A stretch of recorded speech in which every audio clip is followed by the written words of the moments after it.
Bienvenue, mes amis, dans une histoire enveloppée de mystères, d'intrigues et de secrets restés cachés pendant plus de 2 décennies.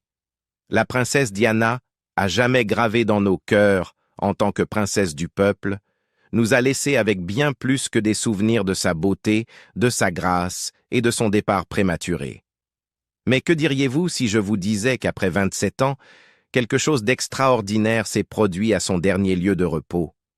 Une découverte qui a secoué le monde et a changé tout ce que nous pensions savoir sur la tombe de la princesse. Pourquoi a-t-elle été ouverte? Qu'ont-ils trouvé? Et quel secret repose sous la surface tranquille de ce lac serein, où elle a été inhumée il y a toutes ces années? Certains disent de même qu'il y a un message caché dans sa tombe, un indice sur une partie mystérieuse de sa vie qui n'a jamais été dévoilée auparavant. Est-ce vrai? Restez à l'écoute alors que nous dévoilons la révélation choquante que personne n'attendait et les rumeurs qui ont émergé en cours de route. Mais avant de plonger dans l'histoire, n'oubliez pas de liker, de vous abonner et de cliquer sur la cloche pour ne manquer aucun moment de ce voyage captivant. Croyez-moi, vous ne voudrez pas manquer ce qui va suivre. Imaginez ceci. Londres, le 6 septembre 1997, un matin marqué par une profonde tristesse.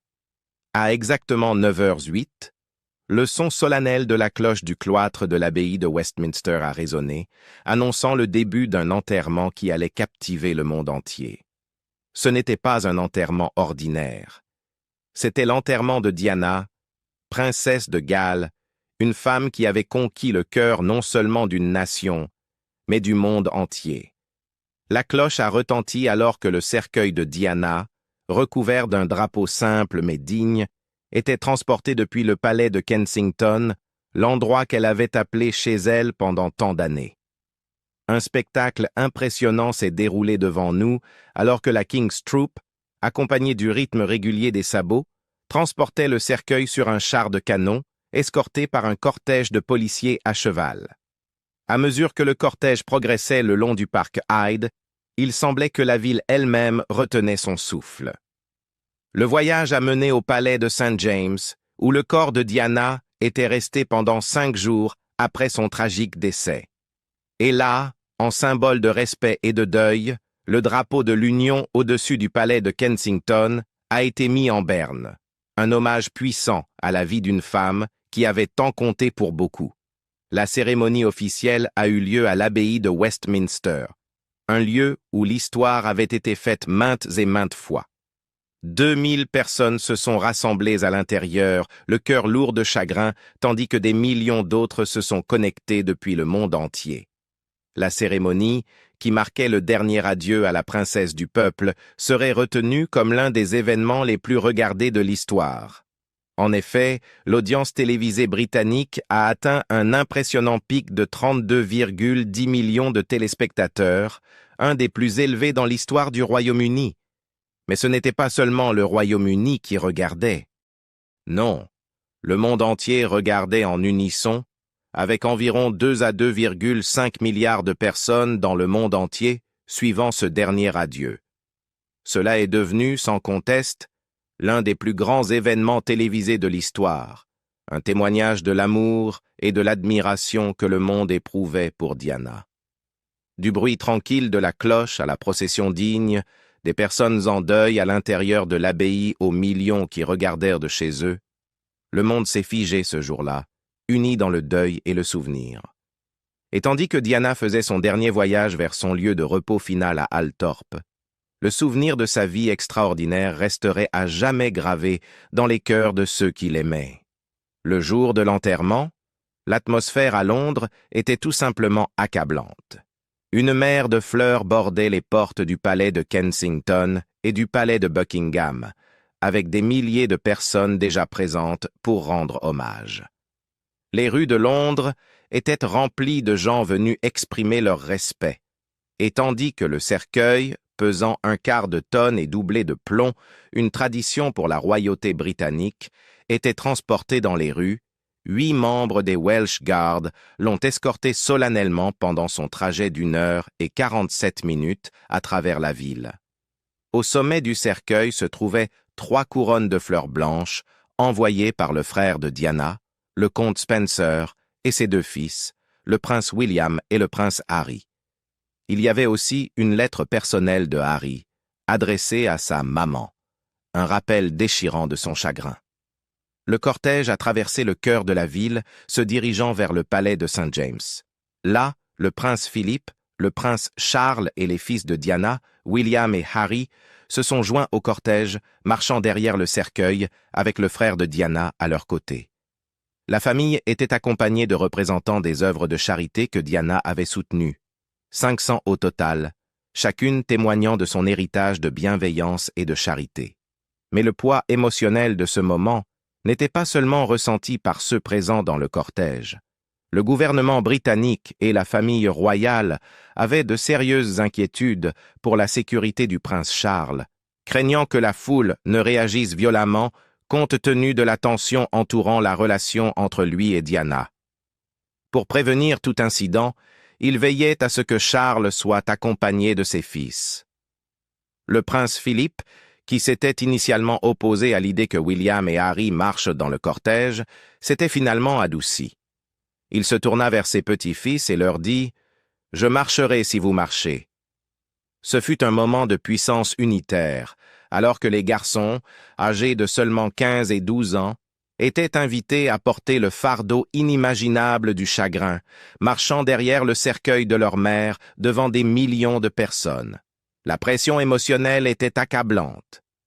William confia plus tard que c'était « l'une des choses les plus difficiles que j'ai jamais faites », et Harry expliqua qu'aucun enfant ne devrait jamais être invité à faire ce qu'ils ont fait.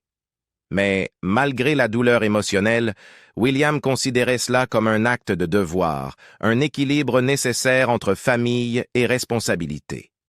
Harry, de son côté, exprima sa gratitude d'avoir fait partie du cortège, bien que dans ses mémoires, Spare, il révèle que plusieurs adultes, y compris leur oncle Lord Spencer, étaient horrifiés par l'idée que les garçons marchent derrière le cercueil de leur mère.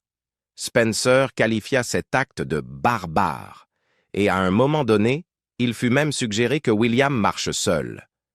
Mais Harry ne l'entendait pas de cette oreille. Il refusa de l'accepter, affirmant qu'en cas d'inversion des rôles, William aurait fait de même pour lui. Le cortège est passé devant le palais de Buckingham, où des membres de la famille royale se tenaient, rendant hommage en silence. La reine Élisabeth II elle-même baissa la tête en voyant passer le cercueil. Ce fut un moment de deuil partagé, un hommage silencieux mais puissant de la part de la reine à la femme qui avait été si étroitement liée à la vie britannique. Alors que le cercueil de Diana faisait son voyage solennel à travers le cœur de Londres, les rues étaient bordées de plus d'1 million de personnes en deuil. Certains tenaient des fleurs dans les mains, tandis que d'autres se tenaient simplement en silence, leur cœur lourd de chagrin. Le cortège était un témoignage émouvant de l'amour et de l'admiration que Diana avait inspiré de son vivant. À mesure que son cercueil passait, des fleurs pleuvaient, un dernier hommage beau de la part des gens qui l'adoraient. 2 écrans géants ont été installés dans Hyde Park, permettant à des dizaines de milliers de personnes qui ne pouvaient pas se rendre à l'abbaye de Westminster de participer à cet adieu historique. Les images de Diana, entourée de la famille royale et de dignitaires, ont été diffusées à toute une nation en deuil, un moment de deuil collectif où la perte de la princesse transcendait les frontières de classe, de statut et de nationalité. Mais vous êtes-vous déjà demandé pourquoi Diana a été enterrée dans un cercueil doublé de plomb? Les cercueils doublés de plomb sont souvent utilisés par les membres de la royauté, une pratique née du désir de préserver le corps aussi longtemps que possible. La doublure en plomb ralentit la décomposition en créant un joint hermétique, empêchant l'entrée d'air qui accélère le processus naturel de décomposition. Bien que plus lourds que les cercueils traditionnels, ces cercueils ne sont pas entièrement en plomb. Le poids supplémentaire est perceptible, quelque chose que les gardes gallois ont ressenti eux-mêmes lorsqu'ils ont eu du mal à transporter le cercueil lors des funérailles de Diana. Le scellement se fait pour plusieurs raisons. Tout d'abord, il garantit que si le corps doit un jour être exhumé, que ce soit pour des raisons historiques ou pour d'autres considérations, le processus peut être réalisé sans risque d'odeur de décomposition. C'est aussi une décision pratique lorsque l'embaumement n'est pas possible, offrant une préservation plus sûre et plus digne. Bien que l'enterrement de Diana ait été un moment de profonde perte, son héritage est resté un sujet de réflexion sous de nombreuses formes, notamment dans la culture populaire. Récemment, The Crown, la série à succès de Netflix, a suscité la controverse en raison de sa représentation de la défunte royale. Darren McGrady, l'ancien chef personnel de la princesse Diana, a publiquement condamné la série pour sa représentation de sa mort. McGrady, qui a travaillé de près avec la famille royale entre 1982 et 1993, a exprimé son dégoût quant à la manière dont la série prévoit de montrer Diana dans un cercueil ouvert. Selon des rapports, la saison à venir recréera les moments tragiques suivant l'accident de voiture de Diana à Paris, avec des scènes montrant des secouristes couverts de sang essayant de la sauver. L'un des moments les plus controversés serait la représentation du roi Charles identifiant le corps de sa défunte femme dans un hôpital français, Diana étant montrée allongée dans un cercueil ouvert. Cependant, McGrady, qui était présent à la chapelle royale du palais de St. James lorsque Diana a été mise en repos, a précisé que son cercueil était fermé lors des expositions publiques et des funérailles d'État. Sur Twitter, il a écrit « Le cercueil de la princesse Diana était fermé lorsqu'elle a reposé à la chapelle royale, palais de St. James. Je sais, j'y étais. » Ce dernier épisode de The Crown est dégoûtant. La décision de The Crown de représenter la princesse Diana dans un cercueil ouvert a provoqué l'indignation, notamment parmi ceux qui lui étaient proches, y compris son ancien chef, Darren McGrady. Cependant, ce n'est pas seulement McGrady qui a exprimé des préoccupations. La controverse s'est également répandue parmi certains membres de l'équipe de la série qui ont été perturbés par ce qu'ils considéraient comme une représentation irrespectueuse et sensationnaliste de la mort de Diana. The Crown s'est fait une réputation en prenant des libertés créatives avec les événements historiques, mais cette intrigue en particulier a franchi une ligne pour beaucoup. L'idée de montrer le corps sans vie de Diana dans un cercueil ouvert semblait à beaucoup non seulement un choix dramatique, mais un choix de mauvais goût. Selon un membre de l'équipe, les scènes étaient inconfortables à filmer. Ils ont même fait grimper Élisabeth dans un cercueil et jouer la morte comme Diana. Les spectateurs verront un prêtre français administrer les derniers sacrements pour Diana alors qu'on annonce son décès. La représentation ne s'est pas arrêtée là. La scène a évolué vers ce que beaucoup ont jugé comme une dramatisation inutile. Le prince Charles entre dans la pièce et fond en larmes. Dans son hystérie, il remarque qu'il manque une boucle d'oreille à Diana. C'est tout ce sur quoi il peut se concentrer alors que le chagrin l'envahit. Un autre membre de l'équipe a exprimé son dégoût. Les princes William et Harry n'ont jamais vu leur mère morte dans un cercueil, et ils ne devraient pas avoir à regarder ça, pas plus que le public britannique. Il y avait un sentiment croissant que les scénaristes et les producteurs cherchaient à obtenir des cotes d'audience au détriment de la sensibilité et du respect du deuil de la famille royale. À mesure que la controverse grandissait, il devenait clair que certains étaient profondément mal à l'aise avec le projet. Tout le monde était très mal à l'aise pendant le tournage. C'est obscène et cela devrait être interdit à la diffusion, a déclaré un membre de l'équipe. La production, poussée par la recherche de l'impact dramatique, était allée trop loin, à leurs yeux. En réponse à la réaction, Netflix a insisté sur le fait que le moment exact de l'accident de voiture ne serait pas montré dans cette saison controversée. Cependant, cela n'a pas suffi à apaiser le tumulte. La reconstitution des moments précédant la mort de Diana et la manière dont elle a sensationnalisé ces derniers instants ont été perçus par beaucoup comme exploitantes. L'amie proche de Diana, Debbie Frank, son astrologue et confidente, s'est jointe au cœur des critiques. Frank a déclaré que pour les princes William et Harry, voir une telle représentation des derniers moments de leur mère serait terrible. Elle a expliqué: il est évidemment terrible pour les enfants de Diana de devoir revoir cela. C'est insensible. Frank a souligné comment la mort tragique de Diana avait profondément marqué toute une génération. Je pense que la mort de Diana et l'accident ont été le plus grand choc de notre génération. Cela a eu un impact énorme sur la psyché nationale, a-t-elle dit. Bien que les producteurs de The Crown aient pu se sentir autorisés à reconstituer ces moments charnières pour un effet dramatique, ceux qui connaissaient Diana et sa famille avaient une vision très différente. Pour eux, la représentation de moments aussi personnels semblait invasive et blessante. Je suppose que les créateurs de The Crown estiment qu'ils ont le droit de montrer une reconstitution des scènes précédant sa mort et que cela a un impact dramatique. Mais les proches pensent autrement, a déclaré Frank. Ken Wharf, l'ancien garde du corps de Diana, a repris les sentiments de ceux qui lui étaient proches, suggérant que la représentation serait profondément perturbante pour ses enfants. William trouvera les scènes répulsives et Charles sera horrifié, a-t-il dit. L'enterrement a eu lieu plus tard le même jour, lors d'une cérémonie privée et intime à laquelle assistaient ceux qui avaient été les plus proches de Diana de son vivant. Son ancien mari, ses fils, sa mère, ses frères et sœurs, un ami cher et un ecclésiastique étaient présents. C'était un moment de réflexion silencieuse, entouré de la douleur immense de la perte d'une femme qui avait conquis le cœur de millions de personnes. Le corps de Diana était vêtu d'une robe noire en laine, 3/4, un modèle de Catherine Walker, une créatrice qu'elle avait longtemps sollicitée. C'était une tenue qu'elle avait choisie elle-même, quelques semaines avant, un choix simple mais élégant qui reflétait son style discret. Elle portait une paire de bas noirs et des chaussures noires assorties, chaque article ayant été choisi avec soin.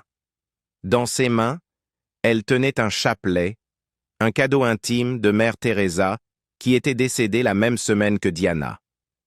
Le chapelet était un symbole du lien spirituel profond entre les deux femmes, un souvenir de leurs moments partagés et du respect mutuel.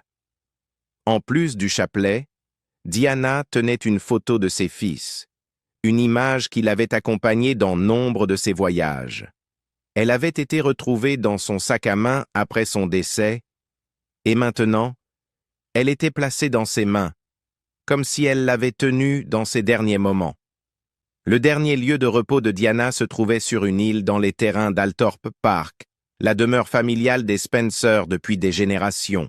Les coordonnées exactes de sa tombe, 52,283082 degrés nord, 1,00278 degrés ouest, marquaient l'endroit où elle resterait, entourée de la beauté et de l'histoire du domaine familial. Le sol a été consacré par l'évêque de Peterborough avant l'enterrement, garantissant que cet acte sacré soit effectué avec le plus grand respect et la plus grande révérence. Mais ce sont les moments qui ont suivi la cérémonie d'inhumation qui ont suscité controverses et divisions. Alors que la cérémonie touchait à sa fin, le Royal Standard, qui avait drapé le cercueil de Diana, fut retiré. Paul Burrell, l'ancien majordome de Diana, a plus tard affirmé que ce moment n'avait rien de simple.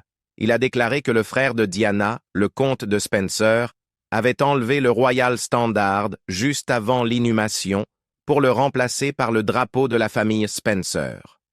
Selon Burrell, les mots du comte étaient clairs. Elle est maintenant une Spencer. Cette déclaration résonnerait pendant des années avec tension et amertume. Burrell n'a pas hésité à exprimer ses opinions sur cet acte. Il s'est adressé aux médias, condamnant cette décision comme une offense personnelle à l'héritage de Diana.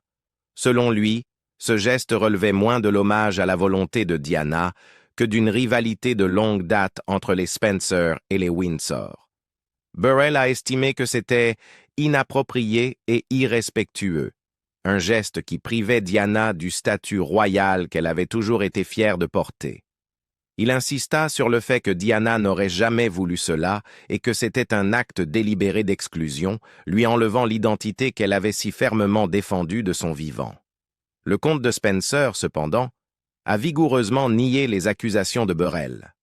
il les a qualifiés de « mensonges blessants » et a publié une déclaration pour clarifier la situation.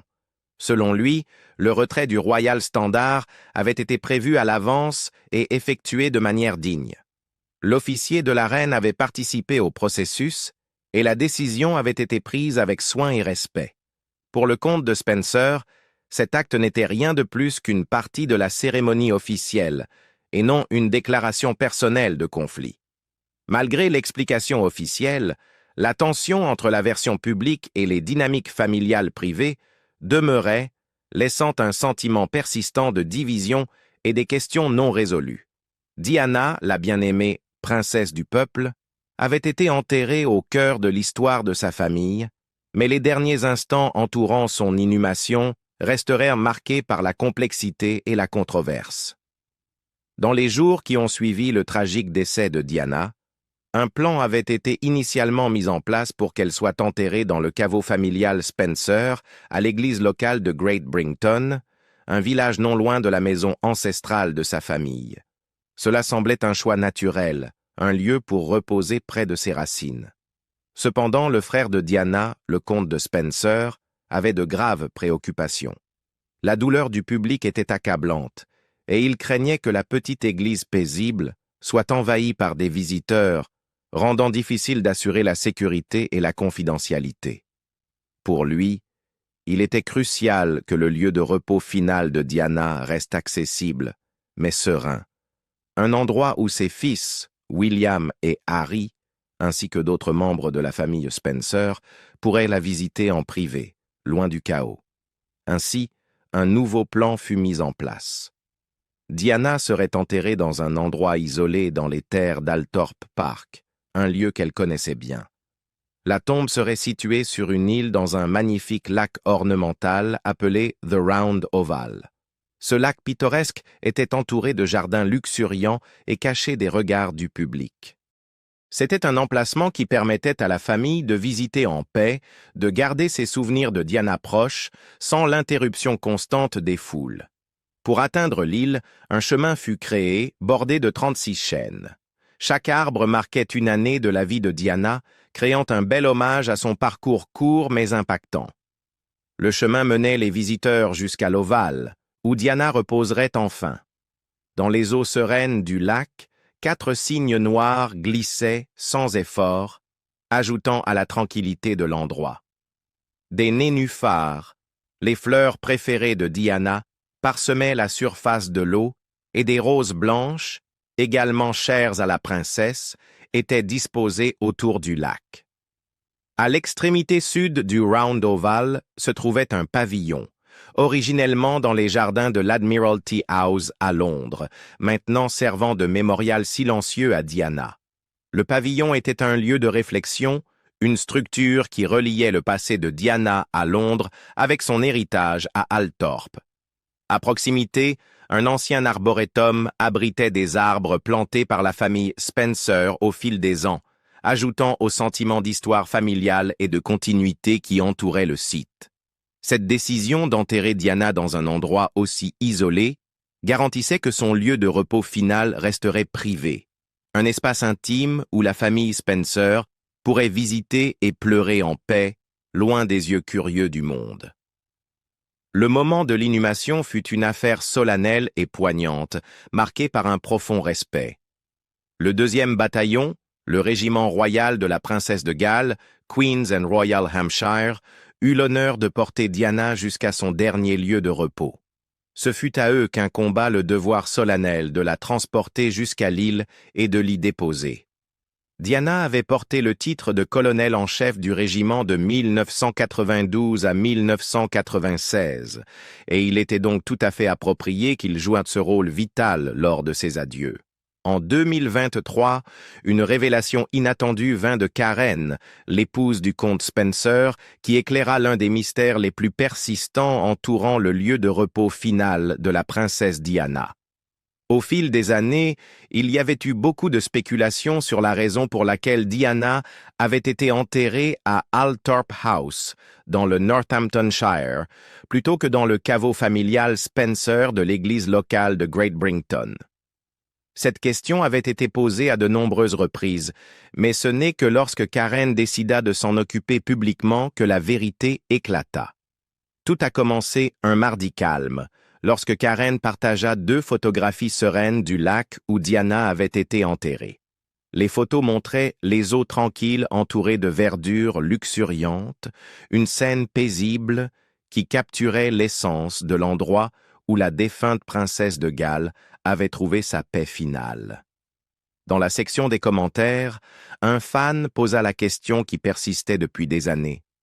J'ai vu en ligne qu'elle aurait pu être enterrée dans le caveau familial avec son père, dans une église utilisée par la famille Spencer. Est-ce vrai? Sans hésiter, Karen répondit, offrant une réponse simple mais profonde.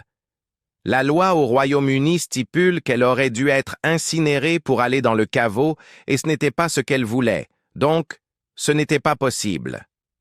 Cette révélation stupéfia beaucoup de monde, car il avait largement été spéculé que l'inhumation de Diana à Althorp House avait quelque chose à voir avec le désir de la famille de la garder près d'eux. Cependant, cette clarification dissipa toute confusion persistante. Ce qui a surpris beaucoup de gens, c'est la franchise de la réponse de Karen, qui non seulement a abordé le mythe entourant la crypte, mais a aussi clairement mis la décision dans le contexte des souhaits de Diana. Il était évident que l'enterrement de Diana avait toujours été destiné à se dérouler dans un endroit honorant sa mémoire de la manière qu'elle souhaitait, et non en réponse aux politiques familiales ou au regard du public. Pour ceux qui s'étaient demandé pourquoi la princesse n'avait pas été enterrée aux côtés de son père, ceci constituait la dernière pièce du puzzle. Les fans ont exprimé leur gratitude pour cette explication, l'un d'eux écrivant « Merci d'avoir abordé ce mythe anciennement enraciné. Une déclaration de la famille était la pièce manquante dans 26 années de spéculation. » Un autre ajouta « D'accord, c'est la première déclaration publique de la famille. C'est un peu bizarre que ce soit dans la section des commentaires Instagram, mais au moins c'est enfin réglé. » Bien que cette révélation ait mis fin à un débat de longue date pour beaucoup, l'histoire ne s'arrête pas là. Le lieu de repos de Diana reste l'un des sites les plus significatifs de l'histoire de la famille royale. Pour ses fils, les princes William et Harry, Althorp House a toujours été un lieu de réflexion personnelle et de souvenirs. Dans ses mémoires, Spare, le prince Harry a partagé un détail poignant sur la façon dont le lieu de repos de Diana a été conçu pour lui offrir de l'intimité. Il écrivit « Le pont avait été enlevé pour donner à ma mère de l'intimité pour éloigner les intrus. Ce geste n'était pas seulement physique, mais symbolique de la volonté de la famille Spencer de protéger Diana de l'intrusion constante des médias, lui permettant de reposer en paix sans que le regard du monde ne soit sur elle. » Au fil des ans, William et Harry ont effectué de nombreuses visites au lac où leur mère repose. Harry a même emmené sa femme, Meghan Markle, sur le domaine pour lui rendre hommage. C'est un lieu qui est, à bien des égards, devenu un sanctuaire pour la famille, un espace calme où ils peuvent pleurer sans les yeux curieux du public. Mais au milieu de toutes ces réflexions, une question persiste. Le roi Charles a-t-il déjà visité la tombe de Diana? L'oncle Spencer aborda cette question lors d'une interview en 2001 avec BBC Radio 5. Le prince Charles a une invitation ouverte, comme il le sait, pour venir au mémorial, mais il n'a pas encore accepté cette invitation, expliqua-t-il. Ce commentaire ajouta une couche supplémentaire à la narrative en cours sur l'héritage de Diana, suggérant que bien que la famille royale ait continué d'avancer, le passé, particulièrement la mémoire de Diana, reste un point de discorde. Bien que le lieu de repos de Diana soit un espace privé et sacré pour ses enfants, il est aussi devenu un objet de fascination pour le public. Althorp House, le domaine familial, a une histoire riche en elle-même, et au fil des années, elle a été un lieu à la fois de vénération et de mystère. Pendant une grande partie du temps, Althorp a été fermé au public, la famille préférant garder le domaine privé. Mais l'été dernier, il a rouvert ses portes aux visiteurs, permettant aux admirateurs de visiter les magnifiques terrains et d'explorer les pièces historiques. La décision d'ouvrir Althorpe au public a offert une rare opportunité aux admirateurs de l'héritage de Diana de s'imprégner d'une part de l'histoire, de ressentir la beauté de l'endroit où elle repose et peut-être de se sentir plus proche de la mémoire de la princesse de Galles. Cependant, bien qu'Althorpe House soit incontestablement un lieu de repos paisible, ce n'est pas qu'un simple lieu de réflexion tranquille. Le domaine est imprégné d'intrigues, de mystères et même d'une sensation de malaise étrange. Pendant de nombreuses années, Althorpe était resté fermé au public et lorsqu'il a finalement rouvert en été 2022, la décision a suscité une curiosité renouvelée. Pourquoi ce lieu avait-il été fermé toutes ces années? Quel secret le domaine cache-t-il? Le mystère entourant le lieu de repos de Diana s'est encore approfondi en 2017, lorsque son frère, l'oncle Spencer, a révélé quelque chose de véritablement perturbant. Dans une interview émotionnelle avec l'émission Today de Radio 4, il a révélé qu'il y avait eu 4 tentatives de pénétrer dans la tombe de Diana au cours des 2 dernières décennies. Oui, vous avez bien entendu, 4. Cette révélation a laissé beaucoup de gens stupéfaits, peignant un tableau sombre des défis auxquels l'oncle Spencer a dû faire face pour trouver un lieu de repos sûr pour sa sœur.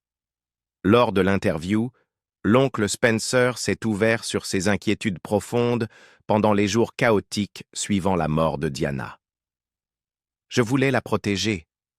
Si vous vous souvenez de cette période autour de ses funérailles, il y avait une telle émotion déchaînée partout que j'étais très inquiet de savoir où nous pouvions la mettre en sécurité, expliqua-t-il.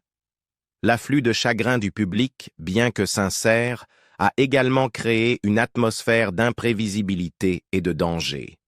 La menace de vandalisme et de profanation planait après le décès tragique de Diana, et c'était quelque chose que l'oncle Spencer n'a jamais pris à la légère. L'idée que quelqu'un tente de déranger le dernier lieu de repos de Diana est profondément perturbante, mais malheureusement, c'était une réalité à laquelle la famille Spencer a dû faire face. Malgré les nombreuses menaces, l'oncle Spencer était fier d'annoncer que toutes les tentatives d'effraction avaient échoué, et il était reconnaissant de savoir qu'elle était en sécurité à Althorpe, entourée de ceux qui se souciaient véritablement d'elle. Il y a des gens bizarres, et la garder ici est le lieu le plus sûr, expliqua-t-il. En réalité, la protection de la mémoire de Diana est devenue une mission personnelle pour l'oncle Spencer, surtout après que les menaces contre sa tombe aient été rendues publiques. Il a révélé qu'à ces dernières années, Diana avait été sujette à des attaques cruelles et incessantes des paparazzis et des tabloïds. Ce n'étaient pas de simples invasions de la vie privée, c'était personnel, ciblé et vicieuse. L'oncle Spencer se souvint d'une conversation particulièrement glaçante avec sa sœur. Je me souviens qu'elle m'a parlé d'un homme qui avait promis de la harceler jusqu'à son dernier jour et qu'il urinerait sur sa tombe, expliqua-t-il. Cette révélation peint un tableau déchirant de l'ampleur des souffrances que la constante surveillance médiatique a imposée à Diana au cours de ces dernières années. La femme autrefois adorée par des millions de personnes faisait désormais face à la face sombre et laide de la célébrité. Et cela n'a pas cessé avec les menaces. L'oncle Spencer a également révélé que la douleur qu'il a ressentie lors des funérailles de sa sœur est quelque chose qui le hante encore aujourd'hui. J'ai toujours des cauchemars sur l'expérience épouvantable de ces funérailles, avoua-t-il. L'image des funérailles de Diana, son corps reposant dans le faste et la solennité de la tradition royale, est une image qui restera à jamais gravée dans la mémoire du public. Mais pour l'oncle Spencer, ce n'était pas juste un adieu cérémonial. C'était un rappel douloureux de la perte tragique de sa sœur et du chapitre sombre de sa vie qui s'était déroulé sous les yeux du monde. Voilà l'histoire de la tombe de la princesse Diana et des révélations étonnantes qui ont émergé après 27 ans. Qu'en pensez-vous de ce rebondissement inattendu? Partagez vos réflexions dans les commentaires, nous serions ravis de vous lire. N'oubliez pas de liker, de vous abonner et d'activer la cloche de notification pour ne rien manquer de